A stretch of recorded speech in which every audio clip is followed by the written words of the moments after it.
Actually, ito yung interview ni Michael Pawa, dito niya binanggit. Pero wag na yan. Tapos na tayo dyan. Okay, puntahan natin si Sir Bad. Nakakon siya. Kasi may nakita ako, mabsat. Wait lang. Pakita ko sa inyo, ha. Pakita ko sa inyo. Bumabaligtad na naman. Nag-iiba yung script nila, mga kakabsat. Itong si Baligod. Diyos ko po. Pakita ko muna. Biglang binawi yung kay Kiko Pangilinan tsaka kay sino to? Kiko Pangilinan tsaka kay Sharon Cuneta.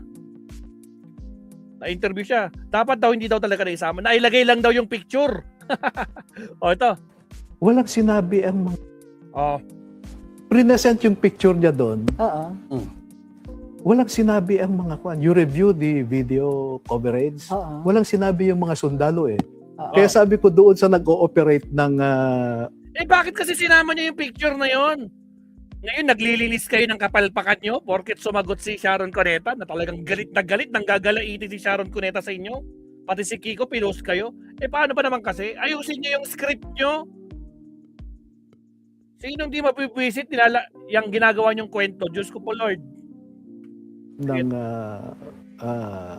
Nag-ooperate ng mga presentation ng slides. Anong PowerPoint? Move forward. Kako, hindi yan. hindi yan. Pero nagtagal yung picture.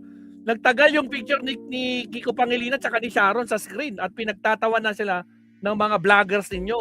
Anak kayo ng kamote. Tapos ngayon, babawiin mo? Hindi, wala palang maleta. Kasi nga, nasoplak kayo. Ha? Putra, sinong maniniwala? Bibigyan nyo ng maleta? Si Sharon Cuneta? Ay, Diyos ko po. Kaya kakasuhan kayo, humanda kayo, makumag kayo. Bakit? So, ibig sabihin, it was just a picture of it's just a picture and, with the employees of Nisibis Bay. Tama ba? Oo, kasi ginamit nila yung eroplano. Pero may ibang pictures yan.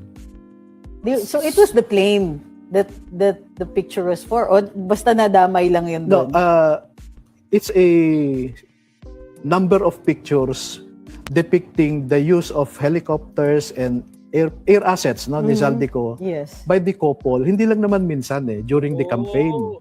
Ginamit so, pero nakikita mo pa nga 2025 Kiko Pangilinan nasuot ni Miss Sharon. So sabi ko, move forward. Kako hindi...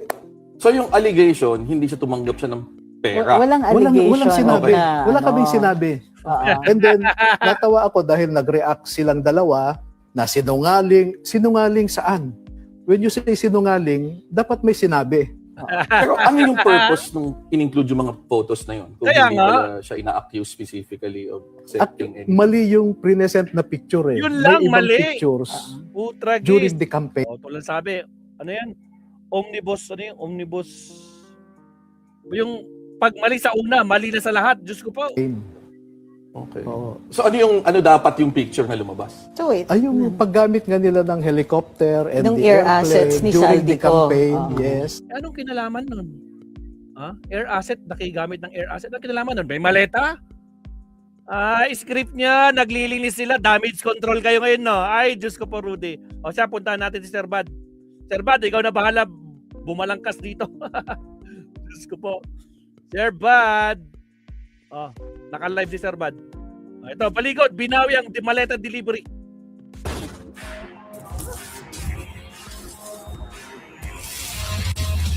Again, sa mga bagong pasok, huwag kalimutan mag-like and subscribe, mga kakabsat. Umpisa natin to kay Sir Bad. Sugdulan, lalo na sa akusasyon nila. Oops, wait lang. Sorry.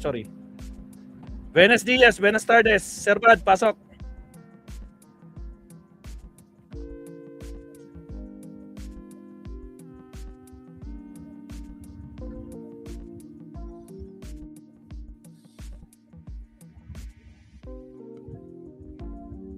Nakailang minutes na siya? Buenas tardes, damas y caballeros. Ayan, naglalaban bawi game na naman. Laban bawi. Itong kaibigan ko, si Attorney Levy Baligod. Paano kasi, hindi pinaganda nila Mike Defensor yung, script nila. Lalo na sa akusasyon nila, laban dito kay kay Senator Kiko Pangilinan at naroon pa kasama sa picture si megastar Sharon Cuneta. Paano kasi? Baka mga Noranians ito, mga peking Marines ito, itong mga Marintes. Paano kasi? Ha? Kung gagawa kayo ng script, i-review nyo muna. Yes, i-review. I-review nyo muna Ayusin nyo. yung mga video ng mga atakihin nyo. Ito pala, meron pala video si Sharon Cuneta, meron para vlog na nandun sila sa Marawi. Yung araw sinabi ng mga Marines na nagkita-kita sila pati si Saldico sa resort nito, sa island resort nito para kunin yung maleta. Ayun. Tuloy ngayon, hirap na naman yung kaibigan ko si Attorney Baligod na depensahan. Ngayon sinasabi, hindi naman daw nila inakusahan. Hindi naman daw nila inakusahan itong si Kiko Pangilinan na tumanggap daw ng maleta kasama si Sharon Cuneta. Another laban bawi na naman ito. Una, sinabi nila nagkamali sila sa kaso ni oy, thank you si Titan Hell. Happy Friday. Yan, thank you. Same to you, Titan Hell. Thank you very much sa suporta sa independent and truthful vlogging. By the way, Titan Hell, siguro hudyat na ito na gumagaling na si Bat. Nagsuot na tayo ng Amerikana The past few days medyo nanghina pa tayo. Hindi pa tayo sumuot ng Amerikana. So kung naka-Amerikana na ulit si Bat, ibig sabihin, gera na. Well, nakapag-exercise na tayo, 45 minutes. Kahit sinabi ni Doc, 30 minutes lang, naka 45 minutes brisk walking tayo. Kaninang umaga, okay na. Okay na rin yung mga sugat natin, nag-heal na. So, ganyan naman ang angioplasty compared to bypass. Bypass, 6 months para mag-heal yan at may therapy pa. So tayo, pag nagka-Amerikana si Bad, ibig sabihin, kwan na to. This is war. This is war. At nakaakyat na tayo dito ulit sa office natin. Napapagod na ako doon sa kwarto. Sa kwarto namin. So, okay. So, eto sabi ni Baligod na hindi naman daw nila na-deliver yung maleta. Na-claim na na-deliver ng maleta kay Kiko Pangilinan. Pero, attorney, matalino ito si Attorney Baligod. Intellectual ito. In fact, sila lang ito, pati yung anak ko kasi naging close rin yung pamilya namin. Sila lang ito, yung dalawang anak ko na babae na intellectual rin. Palabasa. Nagbabasa siguro mga 10-20 libro kada kwan. At saka yung mga philosophy, politics, lahat mga super intelligent na topic ang dinidiscussa nila. So, pero dito, hirap na hirap mag-explain si Attorney Baligod. Kasi tingnan mo naman, okay, ngayon sinasabi na niya, sa interview, na hindi daw claim ng mga 18 maleta boys na nag-deliver ng maleta kay Kiko Pangilinan.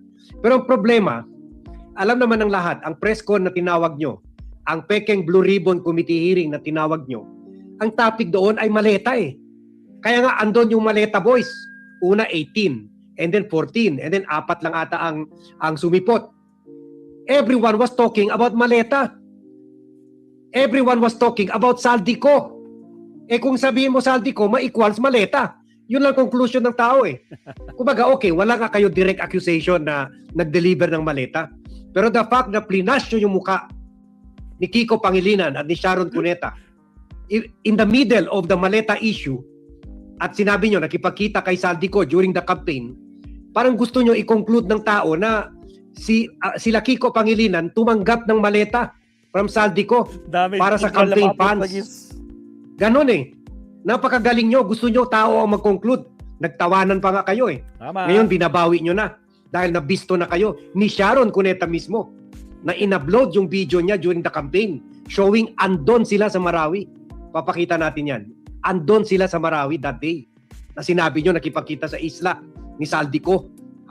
So, sabi ni kaya tell that to your stupid Marines. Attorney Baligod, tell that to your stupid Marines. And tell that to your stupid DDS. Kahit ano, maniniwala yan. Hindi lang natin nakapag-flash kasi doon sa kwarto, yung big TV doon, nakakabit na sa taas, hindi ko ma-flash yung katangahan ng mga DDS, yung umiiyak lahat, may kabaong lahat. Ipapakita natin yun dito, one of these days, na ipapakita talagang wala na talagang katinuan yung mga DDS. Ha? So yun lang maniniwala sa inyo na wala kayong akusasyon kay Kiko Pangilinan at kay Sharon na tumanggap ng pera. Sablay Pero ulit, kami sablay. lahat, kitang-kita namin. Naghihiyawan pa nga, nagsigawan pa nga yung mga tao Yes, nung tama. pinakita nyo Yung picture. yung picture ni Kiko Pangilinan kasama daw sa mga staff ni Saldico. Ano, ibig sabihin nun, nag-deliver ng pera. Sabi nyo pa, kasama pa isang Marines doon. Nagsabi pa ng isang Marines, kasama ako dyan. Ibig sabihin, kung nandun yung Marines, peking Marines na nagde-deliver ng pera, nag-deliver rin ng pera. Kahit hindi nyo sabihin ng derechahan. Play natin yan mamaya. Tama. Pero ito na sinasabi, pagbabawi Pinakita ni ko na- Baligot. Sabi niya, Pinakita ko sa na kanina yan. interview sa billionario.com, Yung pinakita ko kanina yan. prinisent yung picture niya doon. Walang sinabi yung mga sundalo. Kaya sabi ko doon sa nag-ooperate ng mga presentation ng slides, move forward, move forward. So pinakwan daw niya, pinaalis niya. Sana hindi na lang prinisenta yun in the first place. Ngayon, nabisto na kayo. Ni Sharon Cuneta mismo na may video showing that day they were in Marawi. Ngayon, binabawi nyo na. Binawi nyo na kay Laila de Lima. Laban bawi. Yung sinabi nyo nag-deliver kayo kay Father Flavi, wala. Turn left. Ano? Keep right.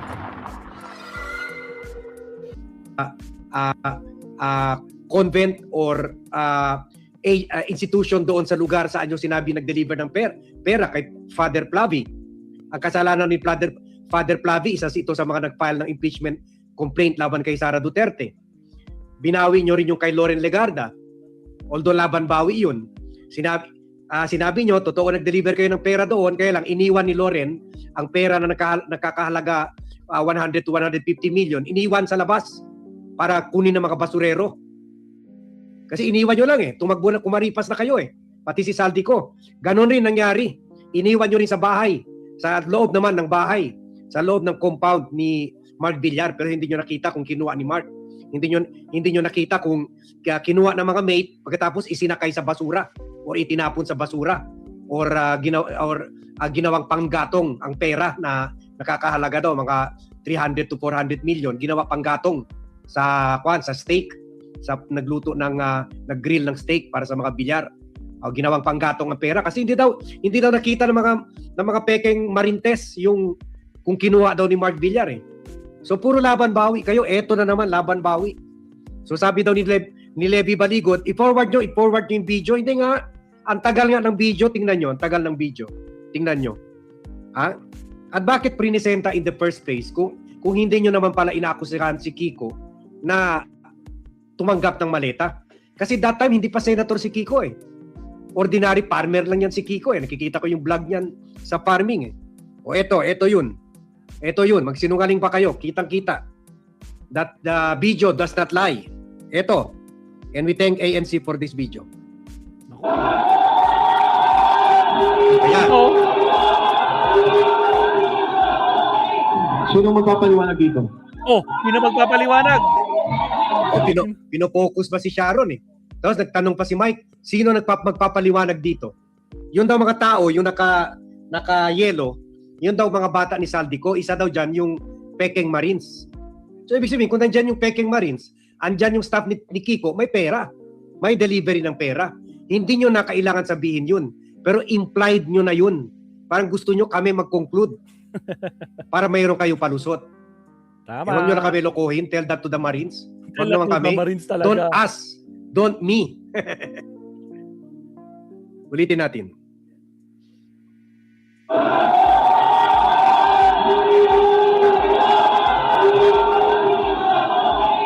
Sino magpapaliwanag dito?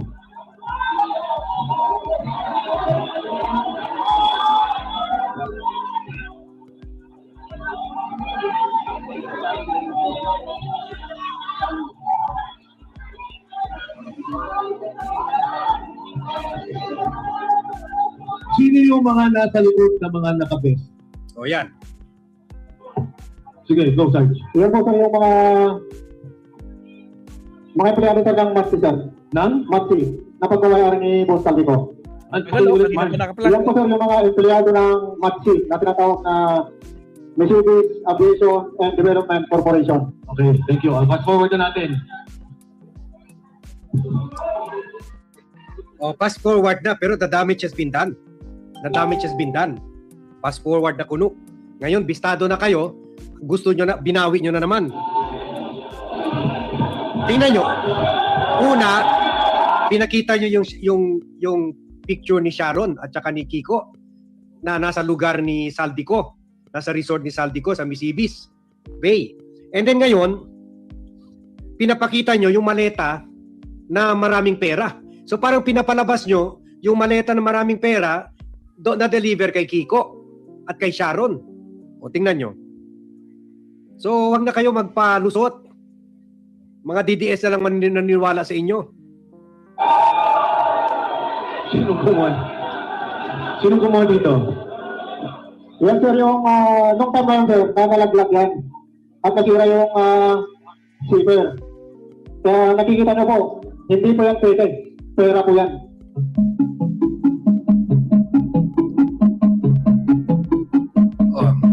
Kaya naglabas ng statement si Kiko. Puro pasaring, puro alegasyon, puro palabas.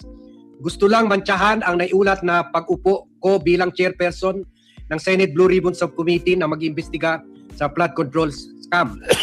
Wala ni katiting na basehan ang mga paratang sa aking pagkatao at mga nagpa-press con tungkol sa maletang kaugnay sa bilyon-bilyong pesong ninakaw sa kaban ng bayan. At dahil dinamay nyo pa ang pamilya ko, makakatikim kayo ng hindi pasaring alegasyon o palabas na kaso sa korte. O magpapakuan siya, kakasuhan niya ito. Nako. Pananagutan ninyo ang paninirang ginawa nyo. Yan. Si Sharon naman, maga sinungaling. Sobra talaga kayo. I blog about this visit my family and I made to Marawi to thank the governor, mayor and other officials and their families for their support kay Kiko. Talaga ba magbigay kayo ng maleta sa amin? Sa Marawi pa? Sa Marawi pa, ang daming tao mag-witness doon. Alam niyo naman, doon si Sharon. Nakakandara pa yung tao na kahit saan siya pupunta. Sasama-sama sa kanya. Pagkatapos makita, may 10 maleta dala-dala si Sharon. Ano ba yan? Ang kakapal ng mukha ninyo talaga. Sugdulan. Eto, nagte-taping pa ako ngayon. Magbabanad buto. Lumalaban ng patas. Yan. Hindi kami tulad ninyo mga sinungaling. Kaya sabi nga nila, kapatid ng sinungaling ang magnanakaw. Yan, bahala na daw ang Diyos sa kanila. Yan. Okay. So, i-play natin. Sana hindi tayo mag-copyright. Meron nag-share nito. Nakita ito ng bot team. Sana hindi tayo mag-copyright kung galing man ito sa YouTube ni Miss Shawi. Pero Miss Shawi, wag nyo sana ako i-copyright. Gagamitin natin ito bilang ebidensya sa pagsisinungaling ng 18 Marintes. Marites. Alisin lang natin yung sound. Alisin natin yung sound kasi baka yung copyrighted song ang ginamit. Pero yan yan ang video ni Sharon. O yan ang araw na sinasabi. Andon sila nakipag-meeting kay Saldico. O eto. Oops, narangan pa tayo.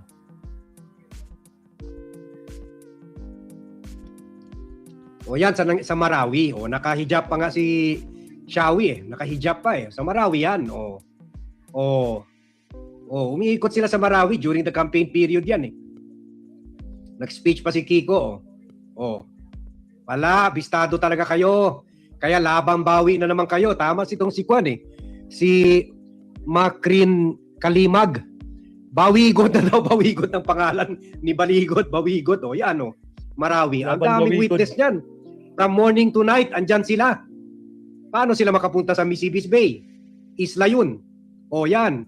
Pumunta pa sila yung mga lugar na nagkaroon ng putukan, siege. Yan. Wala, durog kayo dyan. Durog talaga kayo dyan. Sirang-sira talaga kayo dyan. So yan na. Yan na. Isa sa mga biggest sign pagsisunungaling nila. Itong mga ginagawa nila, mga laban bawi na ito. Kaya no wonder ni isang senador hindi nag-show up. Nag-show up si Amy. Amy Marcos at saka si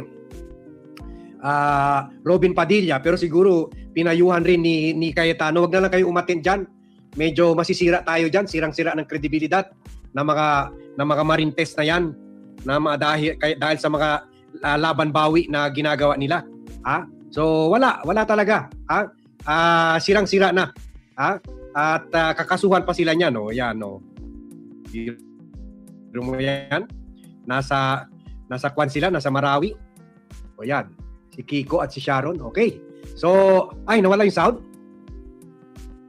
Hindi, wala. Inalis natin yung sound, ha? Inalis natin yung sound doon sa video kasi meron naglagay ng music, eh.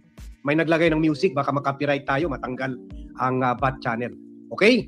So, yan lang muna, ha? Yan lang muna ang follow-up vlog natin at mamaya meron tayo another vlog at 6 o'clock. So, stay tuned for that, ha? Salamat, Sir Bat. Magmi-meeting na tayo. Pwede malakas na si Bat para makipag-meeting sa Bat team. So, hanggang dito lang muna tayo. Thank you very much everyone for watching. Thank you very much for joining me in this vlog. Good afternoon to all. Happy weekend. Alright, salamat Sir Bat. So, grabe, no? Dapat tuluyan ito ni Kiko, eh. Tuluyan nyo yan ng matauhan tong mga kumag na to. Alright, next subtopic po tayo bago tayo mag-end. Last 2 subtopic tayo. Countdown ulit tayo, Mabsat. Here we go.